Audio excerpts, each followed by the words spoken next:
السلام علیکم، آداب اینڈ گڈ ایوننگ سامعین، آپ سب کی خدمت میں عروج راجپوت آج کا پروگرام لے کر حاضر۔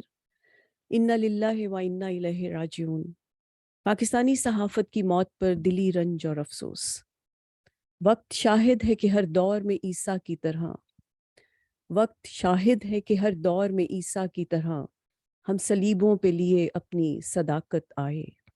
ارشد شریف کی شہادت صرف ایک پاکستانی صحافی کی موت نہیں بلکہ پاکستان میں صحافت کی موت ہے۔ ارشد شریف کو پاکستان لے آئے شکر خدا کا، کم از کم، ورنہ کیا بعید تھا۔ فیملی، دوست، عوام کا رنج و غم کا عالم ہم سب جانتے ہیں۔ ان کی شہادت کے سلسلے کی کچھ تفصیلات آپ کے ساتھ آج شیئر کرتے ہیں۔ سب سے پہلے کچھ انفارمیشن کہ ان کے جو وکیل ہیں وہ کیا کہتے ہیں۔ بیرسٹر شعیب رزاق ارشد شریف کے وکیل ہیں اور انہوں نے پٹیشنز فائل کی تھی فوراً بعد جب ان کی اطلاع ملی، اور اپیل کی تھی کہ سپریم کورٹ آرڈر جاری کرے کہ انویسٹیگیشن کی جائیں۔ کورٹ نے کہا کہ ایک ہفتہ انتظار کر لیا جائے، اگر حکومت اس پر مطمئن کارروائی نہیں کر سکتی تو ہم آرڈر جاری کر دیں گے۔ اور ان کا کہنا ہے کہ it needs to have a comprehensive judicial commission for investigations، اور اس جوڈیشل کمیشن میں سب سٹیک ہولڈرز کو شامل کیا جانا چاہیے، فیملی، فرینڈز، صحافی یا صحافت اور عوام سب کو اس میں شامل ہونا چاہیے تاکہ تمام جو انویسٹیگیشنز ہیں وہ مطمئن کر سکے سب کو، پبلک کو۔ کہہ تو وہ صحیح رہے ہیں، مگر ہم سب جانتے ہیں کہ لیاقت علی خان کی انویسٹیگیشن اور فائل مکمل کرنے والے کے ساتھ کیا ہوا، لیاقت علی خان کے ساتھ کیا ہوا۔ بے نظیر کیس میں ان کے قتل کے فوراً بعد بے نظیر کے شوہر زرداری صاحب کے 5 سال صدر رہنے کے باوجود بے نظیر کیس کا کیا ہوا۔ مرتضیٰ بھٹو کا کیس ان کی بہن کے پرائم منسٹر ہونے کے باوجود حل نہ ہوا۔ ضیاء الحق مارشاء اللہ ایڈمنسٹریٹر اور صدر تھے، صدر مملکت، ان کے پلین کریش اور جس میں اور بھی جنرلز شامل تھے، اس جہاز کا بلیک باکس امریکہ لے گیا اور کہا کہ انویسٹیگیشنز ہوں گی، مگر نہ وہ کبھی بلیک باکس واپس آیا اور نہ ہی کوئی انویسٹیگیشنز کی رپورٹ، نہ رزلٹ، کم از کم عوام سے تو شیئر نہ کی گئی۔ انہوں نے ان کے جو بیرسٹر ہیں، انہوں نے بڑے رنج کے ساتھ یہ بھی بتایا کہ میں نے ہائی کورٹ میں کھڑے ہو کر یہ الفاظ کہے، بلکہ گڑ گڑایا کہ ارشد شریف اگر عدالت سے باہر نکلا تو مار دیا جائے گا۔ انہوں نے کہا کہ میں نے عدالت میں کھڑے ہو کر گڑ گڑایا کہ ارشد شریف اگر عدالت سے باہر نکلا تو مار دیا جائے گا، اور انہوں نے کہا کہ میں نے وہی کہا تھا کہ جس کا مجھے اندیشہ تھا، مگر میں پھر بھی اپنے اندر اس کا یقین نہیں رکھتا تھا، ایسا سچ مچ ہی ہو جائے گا، مجھے لگتا تھا کہ ایسا نہیں ہوگا اور اس کو بچا لیا جائے گا۔ اس کے بعد انہوں نے کہا کہ میری اس سے جب ابھی لاسٹ بات ہوئی یا پہلے بات ہوتی رہی، اس میں وہ ہر بار یہی کہتا رہا کہ مجھے ملک واپس آنا ہے، مجھے اپنے ملک واپس آنا ہے، پلیز کچھ کیجئے، پٹیشنز فائل کیجئے۔ تو پھر وہ کون سے محرکات تھے جس کی وجہ سے ارشد شریف پر بغاوت کی 16 FIR کٹی اور وہ اپنی ضمانتیں کرواتے پھر رہے تھے؟ پھر ان کو ملک چھوڑنا پڑا، اپنی بیوی سے، اپنے چھوٹے چھوٹے بچوں سے دور، اپنی بوڑھی بیوہ ماں کو چھوڑ کر کون سی اذیتوں اور صعوبتوں سے گزرنا پڑا۔ UAE چلے گئے، پاکستان گورنمنٹ نے، جو ہماری اطلاع کے مطابق وہاں خط چلا گیا گورنمنٹ کی جانب سے، اور حکام جو تھے وہاں کے، انہوں نے امیگریشن کا جو عملہ تھا وہ ان کے پاس ایک ہفتے میں ہی ارشد شریف کے ہوٹل روم میں آئے اور کہا کہ ہم تمہیں 2 آپشنز دے رہے ہیں کہ تم 24 گھنٹے میں یا تو ہمارا ملک چھوڑ دو اور پاکستان واپس چلے جاؤ، ورنہ کم از کم ملک چھوڑ دو، نہیں تو ہم پاکستان کے حوالے کر دیں گے۔ ان کو کینیا جانا شاید آسان لگا ہو، وہ بیچارے وہاں چلے گئے۔ واقعی کی اب تک کی تفصیلات جو ہر چند گھنٹوں میں بدلتی رہی ہیں، جو ہم نے اکٹھی کی، وہ آپ سے شیئر کرتے ہیں، اور اس سلسلے میں جو مسلسل نئے بیانات آ رہے ہیں اس میں جو لیٹسٹ ہے اس سے شروع کرتے ہیں کہ ابھی لیٹسٹ بیان جو کینیا کے فارمر گورنر مائک سنوکر نے ایک اخبار سے بات کرتے ہوئے دیا، کہا ہے کہ ارشد شریف کو، یہ بہت امپورٹنٹ بیان ہے اور بہت ہی بولڈ بیان ہے، الزام ہے، اور اس کی وجہ سے اس کی انویسٹیگیشنز بہت تھورو، بہت ڈیپلی اور فوری طور پر ہونی چاہیے۔ انہوں نے کہا ہے کہ ارشد شریف کو پاکستانی گروہ چیز کر رہا تھا، یعنی ایک